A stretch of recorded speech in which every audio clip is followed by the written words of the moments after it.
Study rider return চ্যানেলে সকলকে স্বাগত। আজ ষষ্ঠ শ্রেণীর রায় মার্টিন প্রশ্নবিচিত্রা 2025 বইটির পেজ নাম্বার 117 গণিত বিষয়ের প্রথম পর্যায়ক্রমিক মূল্যায়নের 1 নম্বর স্কুল অর্থাৎ AC institution Malda and DH Bharat Sevashram Sangha Pranab Vidyapith এই দুটি স্কুলের প্রশ্নপত্রের আলোচনা আমি করে দেব। তো চলো দেখে নেওয়া যাক। একের দাগে রয়েছে নিচের প্রশ্নগুলির উত্তর দাও। 190 এর সবথেকে কাছে হাজারের গুণিতকে পূর্ণ সংখ্যা কত?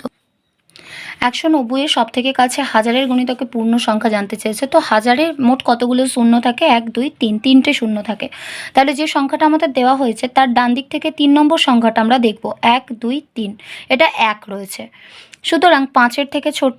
যদি 5-এর থেকে ছোট হয় তাহলে তার আগের সংখ্যার সাথে কিছু যোগ হয় না, এটা আমরা জানি।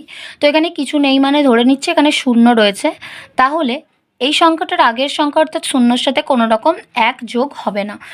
অর্থাৎ 190 এর সবথেকে কাছে হাজারের গুণিতকে পূর্ণ সংখ্যা হয়ে যাবে এই 4 নম্বর সংখ্যাটা, তো শূন্যই আছে, আর তার ডান দিকে 3টে সংখ্যাও শূন্য হয়ে যাবে, অর্থাৎ সঠিক উত্তর হবে 0।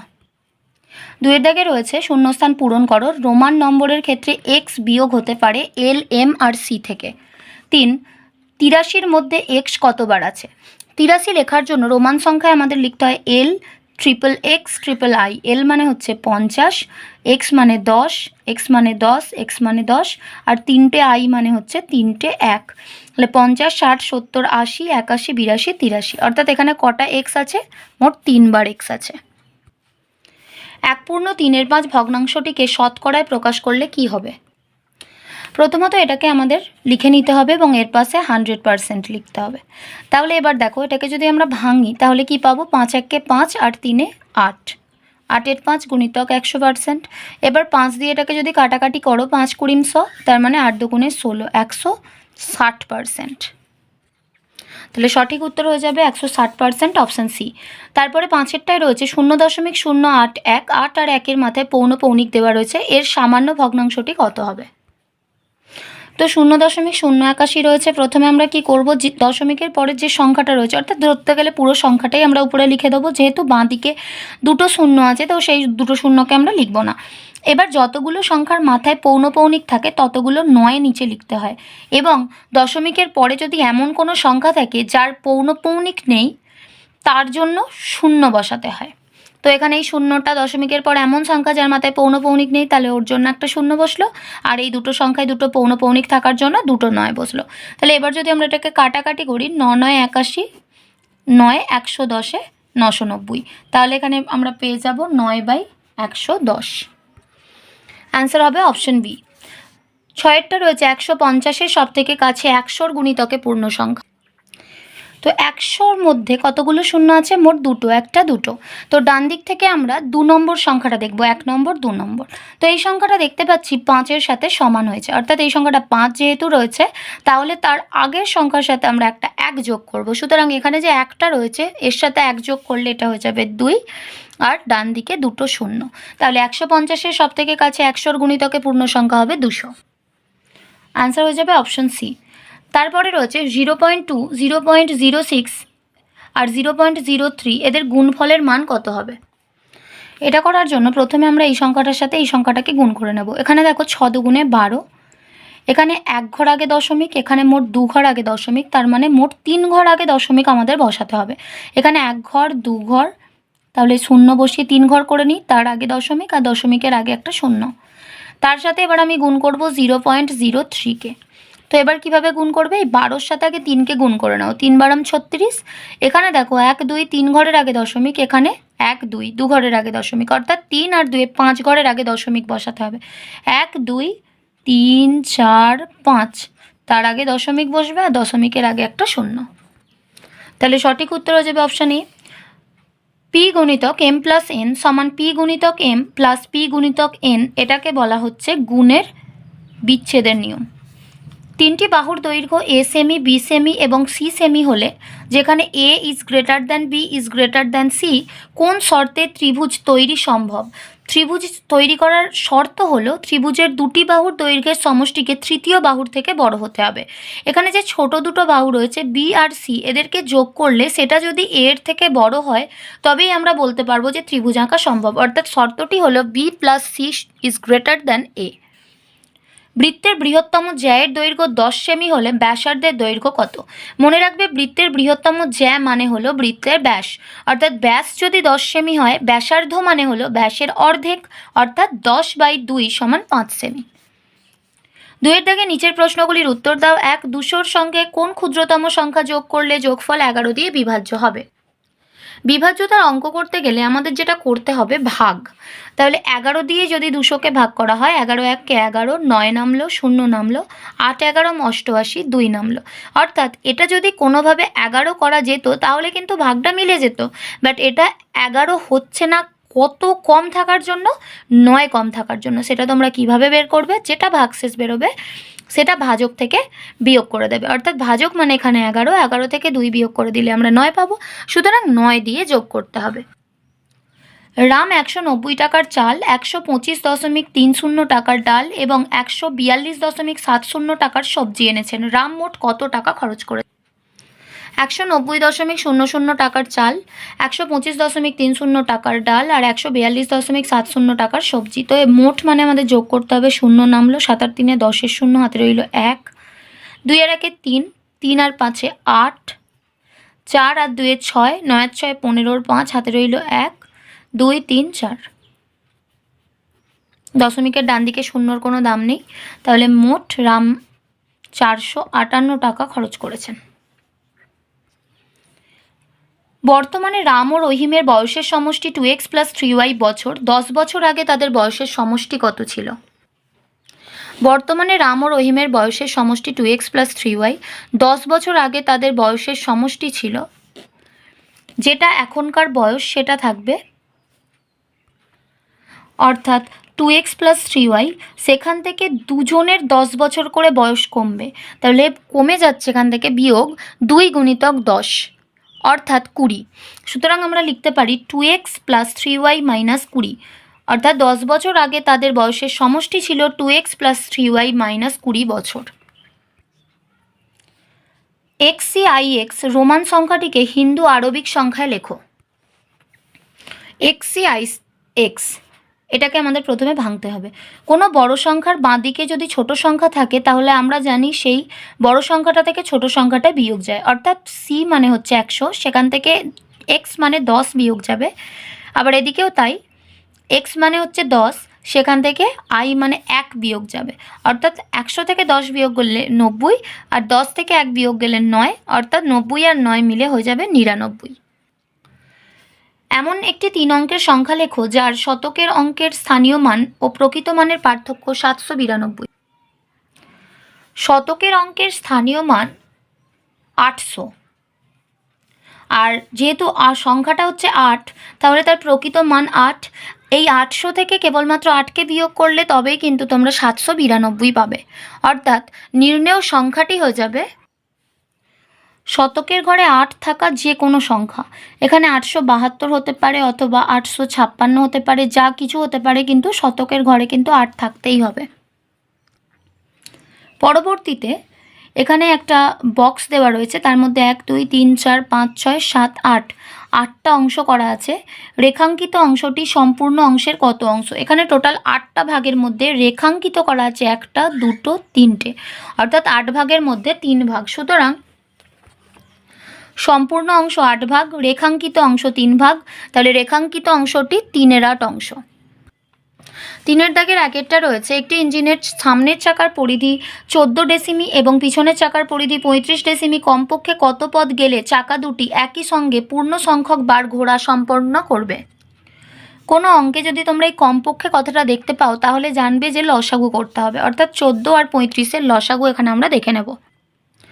ইঞ্জিনের সামনের চাকার পরিধি 14 ডেসিমি, পিছনের চাকার পরিধি 35 ডেসিমি, তাহলে 14 আর 35-এর লসাগু করলে এটা 7 দিয়ে বিভাজ্য। 7 নিলে 7 2 14, 5 7 35, তাহলে লসাগু হয়ে যাচ্ছে 7 × 2 × 5 = 70 ডেসিমিটার। 70 ডেসিমিটারকে মিটারে নিয়ে যেতে গেলে একে 10 দিয়ে ভাগ করতে হবে, তো 70কে 10 দিয়ে ভাগ করলে আমরা পাবো 7 মিটার, অর্থাৎ কমপক্ষে 7 মিটার পথ গেলে চাকা দুটি একসাথে পূর্ণ সংখ্যক বার ঘুরবে। 2 360 বিঘা জমি 20 দিনে চাষ করতে 4টি ট্রাক্টর লাগে। 1800 বিঘা জমি 10 দিনে চাষ করতে আরও কতগুলি ট্রাক্টর লাগবে? এখানে আমাদের গণিতের ভাষায় সমস্যা করে নিতে হবে। তো জমির পরিমাণ, বিঘা, দিন সংখ্যা, ট্রাক্টর সংখ্যা, 3টে রাশির মধ্যে আমাদের ঐকিক করতে হবে। তো 360 বিঘা জমি 20 দিনে চাষ করছে 4টি ট্রাক্টর, 1800 বিঘা জমি 10 দিনে চাষ করতে নিশ্চয়ই বেশি ট্রাক্টর লাগবে। তো সেটা কত লাগবে আমাদের বের করতে হবে। তো প্রথমে আমরা লিখে নেব 360 বিঘা জমি 20 দিনে চাষ করে 4টি ট্রাক্টর। তাহলে 1 বিঘা জমি যদি 20 দিনে চাষ করতে হয় তাহলে সেক্ষেত্রে সময়টা কম লাগবে, সেক্ষেত্রে ট্রাক্টর সংখ্যাটা কম লাগবে। কম লাগলে আমরা ভাগ করব। তো উপরে 4 যেমন আছে থাকলো, আর নিচে যে সংখ্যাটা বদলাচ্ছে সেই সংখ্যাটা নিচে ভাগে চলে এলো। 4/360টি ট্রাক্টর। এবার এই 1 বিঘা জমিটা যদি আমাদের একদিনে চাষ করতে হয় তখন কিন্তু আমাদের ট্রাক্টর সংখ্যা বেশি লাগবে, অর্থাৎ আগে যে সংখ্যাটা এখানে রয়েছে সেটাকে আমরা পুরোটা লিখে নেব। আর যেহেতু বেশি ট্রাক্টর লাগবে অর্থাৎ গুণ করতে হবে, তাহলে তার সাথে আমরা গুণ করে নেব যে সংখ্যাটা বদলে যাচ্ছে তাকে। এখানে 20টা বদলে 1 হচ্ছে, তাই 20 দিয়ে গুণ হবে। এবার ঐকিক নিয়মের জন্য আমাদের 1 দিয়ে বার করতে হয় বলে দুটো 1 দিয়ে আমরা বের করে নিয়েছি। এবার আমাদের তথ্যে যেটা দেওয়া রয়েছে অর্থাৎ 1800 বিঘা জমি সেটা আমাদের লিখতে হবে। তো 1800 বিঘা জমি একদিনে চাষ করতে অনেক বেশি ট্রাক্টর লাগবে, তার জন্য আগের যে সংখ্যাটা আছে সেটা আমরা পুরোটা লিখে নিয়েছি, গুণিতক 1800। এবার 1800 বিঘা জমি 10 দিনে চাষ করতে গেলে একটু টাইম যেহেতু বেশি পাওয়া যাচ্ছে সেক্ষেত্রে ট্রাক্টর সংখ্যাটা একটু কম হলেও চলবে, অর্থাৎ আগে যে সংখ্যাটা রয়েছিল সেটা আর নিচে চলে আসবে, অর্থাৎ ভাগে চলে আসবে 10। এবার আমরা কাটাকাটি করব। 0 সাথে 0 কাটলো, 0 সাথে 0 কাটলো। তো 18 1 18, 18 দুগুণে 36, 2 দুগুণে 4, অর্থাৎ 20 দুগুণে 40টি ট্রাক্টর। অতএব 40টি ট্রাক্টর লাগবে। 16.2 মিটার লম্বা ফিতের 3/8 অংশ কেটে নিয়ে তাকে সমান 5টি ভাগে কাটলে প্রতিটি টুকরোর দৈর্ঘ্য কত হবে? মোট ফিতে 16.2 মিটার, কেটে নেওয়া হলো 16.2 মিটারের 3/8 অংশ। তার মানে এটাকে যদি আমরা ভাঙি 3 × 48 আর 2 50/3 এত মিটার, গুণিতক 3/8 মিটার রের আছে, এর জন্য এখানে গুণ এলো, আর 3/8। এবার যদি আমরা কাটাকাটি করি 3-এর সাথে 3 কেটে যাবে, 8কে যদি আমরা 2 দিয়ে কাটি 4 দুগুণে 8, 50কে 2 দিয়ে কাটলে 25, অর্থাৎ 25/4 মিটার। তাহলে প্রতি টুকরোর দৈর্ঘ্য, এটা তো হয়ে গেল 5টা টুকরোর দৈর্ঘ্য, তাহলে প্রতি টুকরোর দৈর্ঘ্য বের করার জন্য 25/4 মিটারকে 5 দিয়ে ভাগ করতে হবে। তার মানে এটাকে আমরা লিখতে পারি 25/4 মিটার, ভাগটা গুণ হয়ে যাবে, আর এর নিচে কিছু নেই মানে 1 আছে, তো এটা উল্টে যাবে, উল্টে গিয়ে 1-এর 5 হয়ে যাবে। 5 দিয়ে কাটলে 5 5-এ 25 সমান 5/4 মিটার। 5/4কে যদি আমরা ভাগ করে দিই 5/4, এটাকে যদি ভাগ করা হয় 4 1-কে 4, 1 পূর্ণ 1/4 সমান 1 পূর্ণ 1/4 মিটার। মেহবুব ও তার দল ঠিক করেছে 33 দিনে 24 পূর্ণ 11-15 কিমি রাস্তা তৈরি করবেন। তাঁরা প্রতিদিন 11-15 কিমি করে 25 দিন রাস্তা তৈরি করলেন। এবার ঠিক সময়ে বাকি কাজ শেষ করতে হলে তাঁদেরকে বাকি দিনের প্রতিদিন কতটুকু করে রাস্তা তৈরি করতে হবে? মোট সময় 33 দিন, মোট রাস্তা 24 পূর্ণ 11-15 কিমি। 25 দিনে রাস্তা তৈরি হয়ে গেছে 11-15 গুণিতক 25 কিমি, কারণ একদিনে 11-15, তাহলে 25 দিনে হবে 11-15 ইন্টু 25 কিমি। 5 দিয়ে কাটলে 3 5-এ 15, 5 5-এ 25, উপরে হচ্ছে 5 11 55, নিচে হচ্ছে 3 এত কিমি। তাহলে বাকি সময় আর কতটা থাকছে? 33-এর মধ্যে 25 দিন কেটে গেলে আর 8 দিন থাকছে। বাকি রাস্তা, মোট এই রাস্তাটা ছিল সেখান থেকে এই পরিমাণ রাস্তাটা তৈরি হয়ে গেছে, মানে দুটোকে বিয়োগ করে দিতে হবে। তাহলে এই যে বাকি রাস্তাটা এটা 8 দিনের মধ্যে সমান ভাগে ভাগ হয়ে যাবে। তাহলে প্রতিদিন রাস্তা তৈরি করতে হবে বাকি রাস্তা ভাজিতক 8 দিন। তাহলে এটাকে করলে আমরা যেটা পাবো সেটাই হচ্ছে আমাদের প্রতিদিন রাস্তা তৈরি করতে হবে কত কিমি সেটা বেরিয়ে যাবে। তো প্রথমে 24কে 15 দিয়ে গুণ করলে 360 হয়, তার সাথে 11 যোগ করলে আমরা পাবো 371, নিচে 15 মাইনাস 55/3 ভাজিতক 8। তাহলে এখান থেকে আমরা পেয়ে যাচ্ছি 15 লসাগু করলে 371 মাইনাস 275 ভাজিতক 8 সমান, এখানে বিয়োগ করলে 96-এর 15 ভাজিতক 8, আর নিচে কিছু নেই মানে 1 আছে, তো 96-এর 15 এটা যদি গুণ হয়ে যায় উল্টে গিয়ে 1-এর 8 হয়ে যাবে। 8 দিয়ে 96কে প্রথমে 15কে 3 দিয়ে কাটলে 5 হয়, আর 96কে 3 দিয়ে কাটলে হয় 32। এবার 8 দিয়ে 32কে কাটলে 4 8 32, সুতরাং উপরে 4 নিচে 5 কিমি। অতএব বাকি দিনের প্রতিদিন 4-এর 5 কিমি করে রাস্তা তৈরি করতে হবে। 5-এর দাগে রয়েছে 2,34,567 সঙ্গে কোন ক্ষুদ্রতম সংখ্যা যোগ করলে যোগফল 835 দ্বারা বিভাজ্য হবে? আবার বিভাজ্য মানে ভাগ করতে হবে। তো 2,34,567কে 835 দিয়ে ভাগ করলে আমরা এখানে পেয়ে যাব 835। এইভাবে লিখতে হবে, প্রথমে লিখে নিয়ে দেখো 835 2 হয়ে যায় 1670।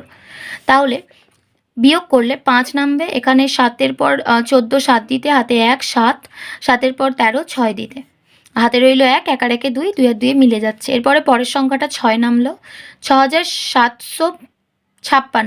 এবার যদি 835কে 8 দিয়ে গুণ করা হয় তাহলে আমরা পেয়ে যাব 6680। এরপর 6 নামলো, এখানে 8-এর পর 15 7 দিতে, হাতে 1 রইল, 6 আর 1 7, 7 7 মিলে গেল। এর পরের সংখ্যাটা 7 নামলো, তাহলে এখানে একটা শূন্য বসবে, কারণ কোনো ভাগ অঙ্কের ক্ষেত্রে ভাজ্যের কোনো সংখ্যা নেমে যদি অঙ্কটা শেষ হয়ে যায়, তারপর যদি আর না যায়, তখন এখানে আমাদের একটা শূন্য বসাতে হয়। তাহলে দেখো এখানেও সেই একই কথা আমি বলবো যে এখানে 767 রয়েছে, এটা যদি 875 হতো তাহলে ভাগটা মিলে যেত, কিন্তু যেহেতু এটা 875 হচ্ছে না, তাহলে কত দিলে এটা 835 হবে সেটা বের করার জন্য 835 থেকে 767কে বিয়োগ করতে হবে, অর্থাৎ 68। সুতরাং এখানে কোন ক্ষুদ্রতম সংখ্যা যোগ করতে হবে জিজ্ঞাসা করা হয়েছে, তো তোমরা লিখবে 68 যোগ করতে হবে। 6-এর সাথে 3 গুণের সঙ্গে কত যোগ করলে যোগফল 2 পূর্ণ 6-এর 7 হবে? তাহলে আমাদের করতে হবে 2 পূর্ণ 6-এর 7, আর আমাদের কাছে আছে 6-এর সাথে 3 গুণ। তো 2 পূর্ণ 6-এর 7 থেকে 6-এর সাথে 3 গুণ যদি আমরা বিয়োগ করি তাহলেই আমরা পেয়ে যাব যে আমাদের কত যোগ করতে হবে। তো এখানে 7 দুগুণে 14 আর 6 20 7 মাইনাস 18 7 সমান, দুটোতেই 7 রয়েছে, তার মানে 7 লসাগু আসবে, উপরে আসবে 20 মাইনাস 18 সমান 2-এর 7। অতএব 2-এর 7 যোগ করতে হবে। আজ এই পর্যন্ত। ভিডিওটি ভালো লাগলে অবশ্যই একটা লাইক দিও, আর পড়াশোনা সংক্রান্ত এরকম আরও ভিডিও পেতে আমাদের চ্যানেলটি সাবস্ক্রাইব করে পাশে থাকা বেল আইকনটি প্রেস করো, আর বন্ধুদের সাথে শেয়ার করো। ভালো থেকো, খুব তাড়াতাড়ি ফিরে আসছি নেক্সট ভিডিওতে। Thanks for watching.